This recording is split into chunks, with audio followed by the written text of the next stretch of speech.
morning. Welcome to Information Please, your Peoria Public Library on the air. Bring you information about your library and your community. This evening my guest is Roberta Koshalski, and we're going to talk about Peoria Reads 2014. Hi, Roberta.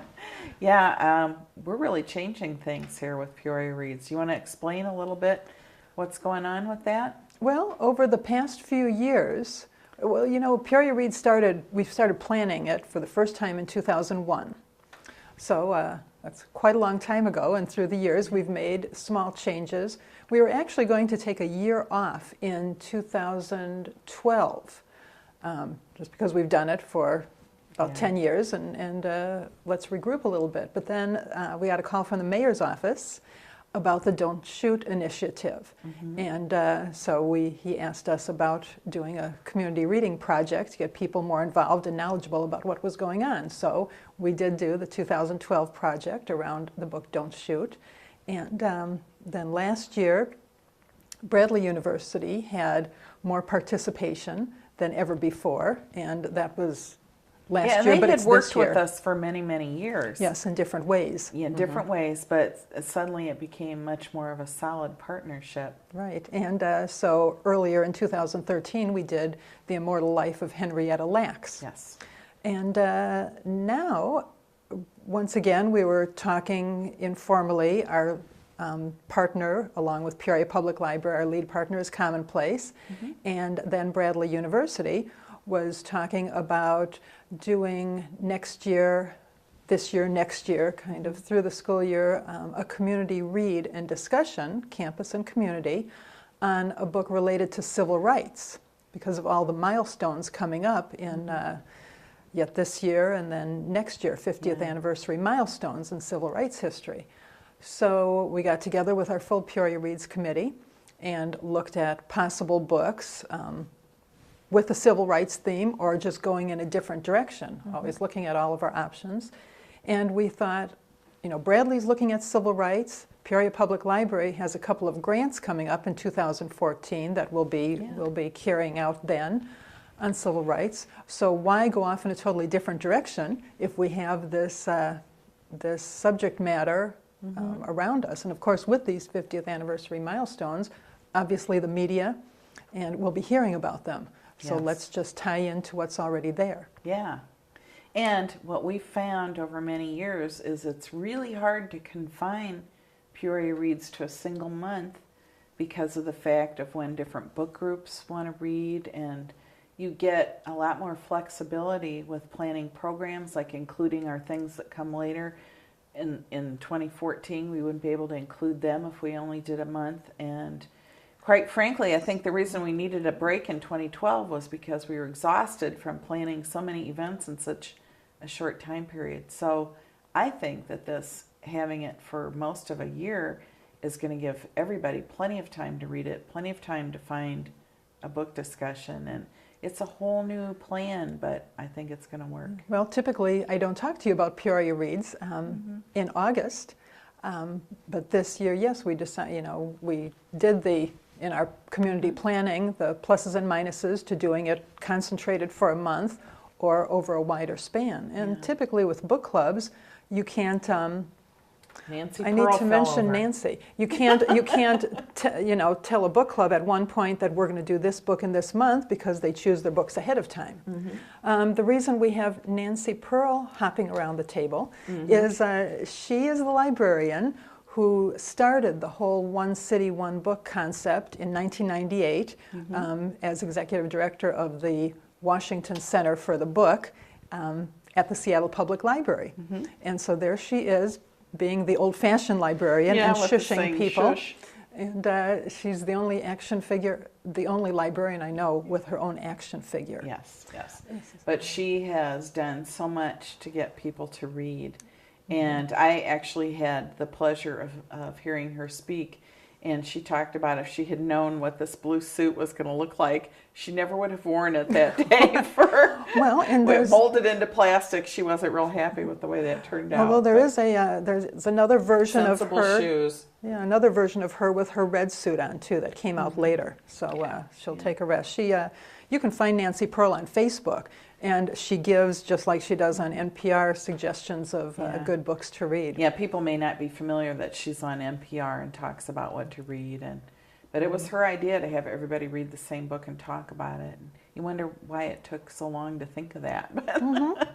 And so with, when we did the Don't Shoot initiative, obviously that was longer than a month, and it'll get more people involved, organizations involved without, this is the month, and if you're off 2 weeks, you've kind of missed it. Yeah. A lot of it this way. That's what happens if you're doing something else. And it was always working around March Madness or working around the breaks that the different schools had, or the high schools might want to be involved and read this book, but couldn't fit it in because they were doing ACT testing, right, or ISAT testing that week or that month. And so this, I think, is going to be great. And I think with these anniversaries coming up, which I should ask you, can you tell us what some of those civil rights anniversaries are?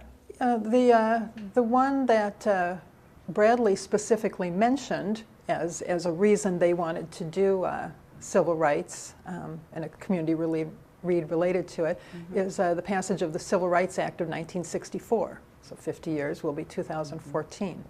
And that was an act that had a lot of different concepts. It wasn't just giving more and equal rights to black people. It was women as well, which I didn't know that much about. But back pre-60s, you might have separate job postings for men and women, where a job posting that'd have a heavier lifting or a height restriction, that to kind of eliminate women from, a height, not a height restriction, but a height, like at the fair, you have to be this tall to ride, you have to be this tall to do the job, when it really wasn't necessary for the job, but it was written that way to rule out most women. Or a heavier weight needed, your ability to lift at a higher poundage to possibly discriminate against women.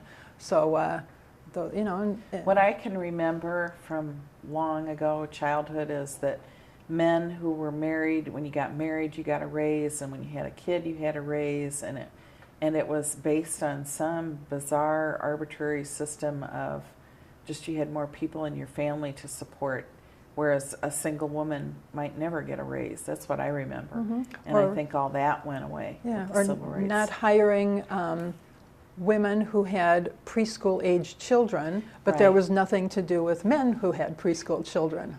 Just a bunch of stereotypes. So the Civil Rights Act covered, just made things more equal for people across the board. For all people.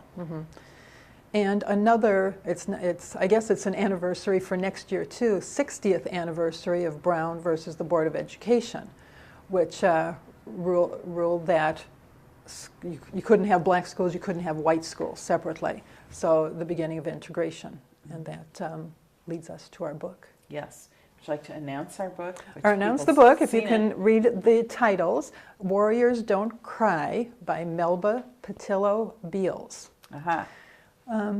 It's a memoir. She was one of the Little Rock Nine, and that refers to the 9 black students who attempted to integrate Little Rock High School in 1957, 3 years after the passage of Brown versus Board of Education. This was during her junior year of high school, and students were first asked to sign up to go to the school, and she really wanted to go to that big central high school in Little Rock for the education she could get there and for perhaps the opportunities that could come out of it. For example, a few summers before, she saw that Elvis Presley was coming to the Robinson Auditorium in Little Rock, but she couldn't go, because not even sit in the balcony at that point, because when a big name came, it was filled with white people and white students. And a black student was never allowed to go. And so she thought maybe if she could go to Little Rock High School, that would open doors for her to be able to do other things. So this book follows her year as a junior at Central High School and all the threats of violence, the actual violence to her and to her family. This was what's so remarkable to me is that the governor of the state called out the state guard or something or the police, and I don't remember exactly what body it was, to keep the black students out. Yes. And the president of the United States had to call in the National Guard to protect them. So this wasn't just something like people may have experienced in their local high school. This was big, involving armies and police and state and local government, state government versus national government. The President Eisenhower at the time, he did a speech, into everyone's living rooms that year, talking about it and trying to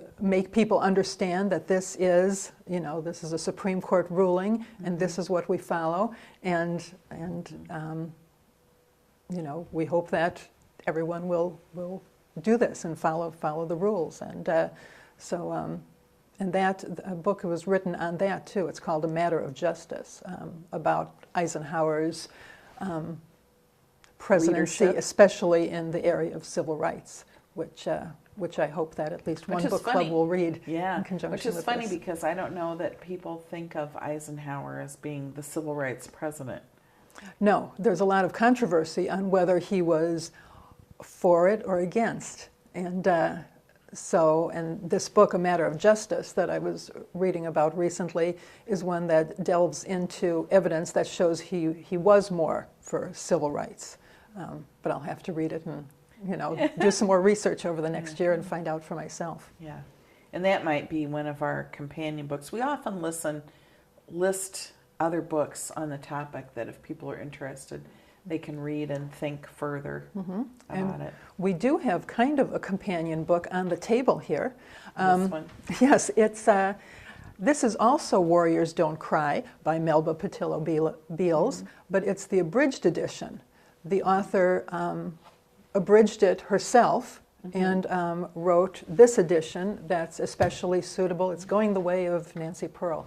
That's especially suitable for middle school, high school students, about grades 7 through 12. Okay. So instead of necessarily choosing a separate but equal companion book, we had one ready to go. Here's one, and that was another reason we selected the book, because everybody can read about exactly the same subject. Yeah, wonderful. We do already have lists compiled of other adult and young people's companion books, both on the Little Rock Nine and the integration in Little Rock, Arkansas, and also on another anniversary item that's coming up, which is Martin Luther King's I Have a Dream speech. Yes.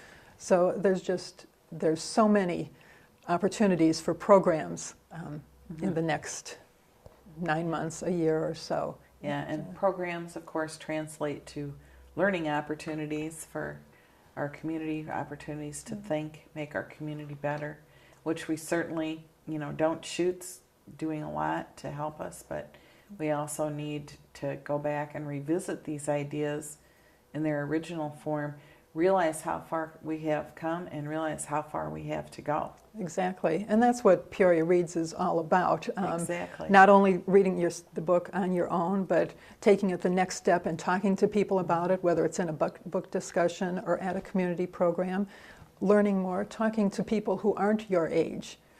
You and I can talk about it. We were both alive in 1957. No, 1959, I'll say. we were both alive in the 60s. How about that? Yes. And have a different experience from the high school students who are going to be reading about this. Yeah. What a limited experience. They may not understand at all what life was like. And then talk to the people in book clubs who are much older than us, and talk about firsthand experience and what a huge change in their lives it may have been. Yeah, and Peoria Reads has done this for quite a while. I don't know if you want to tell us a little more about our history with Peoria Reads. Well, one thing I want to make sure we get in before sure. you tell me time's up and send me on my way is we also will have copies of the book And typically, depending on grant funding, we may or may not have copies available free for groups or individuals. And we really have our fingers crossed that we'll be able to provide free copies, class sets for teachers. So, how can you get involved? If you're a teacher, contact us and get on the list for a class set of books. If you're a part of or a head of a book club, and you have a book club who would like to have Warriors Don't Cry as a book club selection during the next year, contact Peoria Public Library, contact me. Do we have readers' guides? There are Is there readers. information out There's there? readers' guides online, and with questions and activities for teachers as well. And So that makes it very easy then, because you can go and review that and then lead your group. yeah, as a book discussion leader, and of course you can always check out books, copies from the library. We have additional copies ordered for all of the Peoria Public Library locations, both the unabridged edition, the abridged edition. The book is available on CD for listening, and also as an ebook. So we'll have options there, and of course you can always purchase a copy for yourself in Yes. whatever format you like. Yeah. So we're getting the area bookstores involved so they know what's going on and can be prepared. Then also, if you're a community agency of any sort and you're already planning a civil rights event for the next year or thinking of it, have an idea, contact us and we can, help you get the word out and get connected and get people involved. get people involved. And of course, if a group that normally doesn't do something like a book discussion wants to have a book discussion, but they're like, oh, there's nobody here who can do that, this group is always willing to send someone to be a discussion leader. Yes. And all you have to do is call and book that, and we can arrange it. We have a nice relationship with OLLI as well, the Osher Lifelong Learning Institute at Bradley. Yes. And there are many mature adults who are members of OLLI and who go to the continuing education programs and lead other programs, and they're very willing to do book discussions, as well as people from our Peoria Reads Committee are willing to go out and help with or lead discussions or just keep them rolling. Yeah, keep it going, keep it interesting. Yeah, and the other great thing is if you should buy this book and read it, if you're willing to donate it when you're done, we can make sure it gets on to a group that may not be able to afford to buy it. Do we have the ebook? It's on order. I don't know that it's available right now. Okay. But we've Soon. made arrangements to order it so that it'll be available through the library website. Yes. And but it is available in a couple of different ebook formats for purchase as well. I saw, online. So then you can either buy it and download it to your device yourself. You can go to the library website, and up there in that header we have ebooks right over here, and you can find it that way so that you can actually check it out and read it. Be very nice. Yeah, there's so much information online. There are, another one of our partners is the Apollo Theater. Yes. And they typically show at least one film that's a tie-in to the Peoria Reads selection. And now, since we'll be going for more than a month, perhaps we can get them more to show more than one film. We'll be purchasing some tie-in films for Peoria Public Library as well, if we don't own them already. One of them is called The Ernest Green Story. And he was one of the Little Rock Nine, and I believe he was the first black student to graduate. He spent what was Melba's junior year was his senior year. And despite a lot of people's efforts not to have him graduate, to block by any means necessary his graduating, he did graduate in May of 1958, I guess that would be. Amazing achievement. Amazing. And the movies, and there are smaller films online, a lot of historical information. And and some of that you can get through our databases, like ABCCLIO is one that has like social studies types things, and you can pull up articles, and we have the newspaper ones. Often some of these have what they call hot topics that make it very easy to research and pull up the relevant information. And so that's great thing to be able to do with your library card, to fill in your background knowledge about this. Mm-hmm. Yeah. I don't know if you want a sneak preview of one of the grants that we're doing. That's Yes, the I do. documentaries. Okay, I was going to ask you about that. I think it's about where we can publicize this. We knew we got the grant a month or two ago, but we're not allowed to say anything about it. This grant is called Created Equal, and it's from the, let me get it right, through the National Endowment for the Humanities and the Gilder Lehrman Institute of American History. And they are providing us with 4 documentaries on civil rights, and we will show each of them at least once and follow it up with a discussion led by a local scholar. So the movies are, there's one about the abolitionists. That was a wonderful program. And you've seen that one. I've seen that one, and that was amazing information. You know, I think I'm, you know, fairly well versed in this subject, but it was wonderful and very well done. I mean, beautiful sets, great actors. We've got one called Slavery by Another Name, and that takes place just after the Civil War to right before World War II, covers that time period. There's one called The Loving Story, and that's about Richard and Mildred Loving, who were arrested for violating the state of Virginia's ban on interracial marriage. So I think that one's going to be a very popular one, because you know it's a very you know, topic that people are interested in. Mm-hmm. Then the last one is the Freedom Riders of 1961. And so, you know, this obviously covers history from the 1830s to the 60s, and in the area of civil rights. And we do have 4 local scholars who are local, at least between here and Bloomington Normal, who already agreed when we wrote the grant that they would each come and give their insights. And I found those discussions are just wonderful. You learn so much more about, and people can ask questions, and there's somebody there who can answer it. Well, it's just like in a book club. You read the book and you get, you know, your impressions of it, but then to hear all the people in the circle with their experience and impressions, this will be the same thing with these 4 films. Yeah. And so these will be, by the terms of the grant, we can't show them until starting in April, next April at the earliest. So we'll be talking more about them as time gets closer. But that'll be something to look forward to and tie together our reading and education. That's another reason we decided to make this go a whole year, because it goes so well with this theme, but we couldn't show it until April. We didn't wait till April when people are out of school, getting out of school and doing finals to do the program. So this will be great. There's just opportunities for programs all through the year, and so. Yeah. And then we have another grant coming to our gallery. Yes, and that's a traveling exhibit that we will receive through the American Library Association, and it's called Lincoln, the Constitution, and the Civil War. And so we will have at least one scholar come to Peoria and talk about that exhibit and the historical background. And then now that this is part of a tie-in to the big read, we'll have some other programs tying into that discussion as well. So, yeah, that'll be great.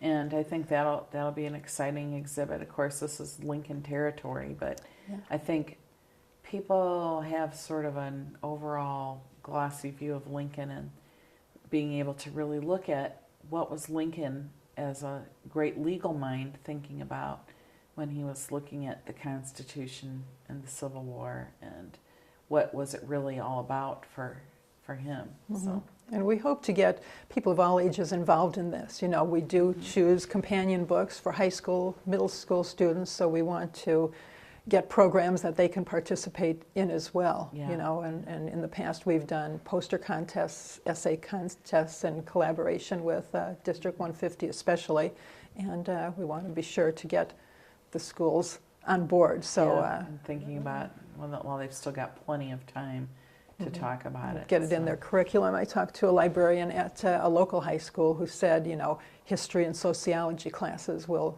you know, whereas some of our former Peoria Reads books appealed more, especially to the English classes. Right, to literature This, classes. Yeah, this will get some other students and teachers involved.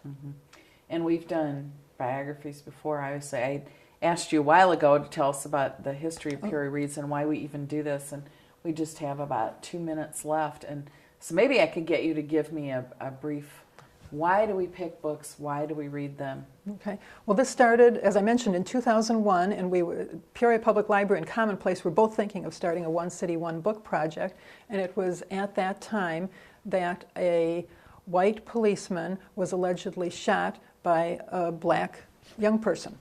And there was just so many people pointing fingers at the time, and we decided now is the time to get people talking to each other, of course, through books and reading, which are part of the mission of the Library and Commonplace. So our first meeting in fall of 2001 actually occurred on September 11th, 2001. And we thought, well, what a day to begin planning this. And so at that time we chose A Lesson Before Dying, had Ernest J. Gaines come to Peoria, and started our community discussions about significant themes that are relevant to Peorians. Right. And over the years, we've done all sorts of... We got involved in the Big Read for a while, did Fahrenheit 451, To Kill a Mockingbird, which will come up again this year. Yeah, So. Great. Well, thank you so much, Roberta, and I bet people are going to be excited about all these opportunities they have and not having it all crammed in 1 month and be able to really delve into this subject when it's, and all these other things coming. So thanks for taking time. Thank you. Yeah. Peoria Reads is just launching this September, and there'll be so much more information. You can check our website and check with other community groups around Peoria. But if you do nothing else, read the book Warriors Don't Cry and talk about it with at least one other person. Then come to some of our programs, and you may find that you really enjoy book discussions and the amplification of the ideas in the book with that. So check with us on what book clubs you can join, and we'll see you next week on Information Please.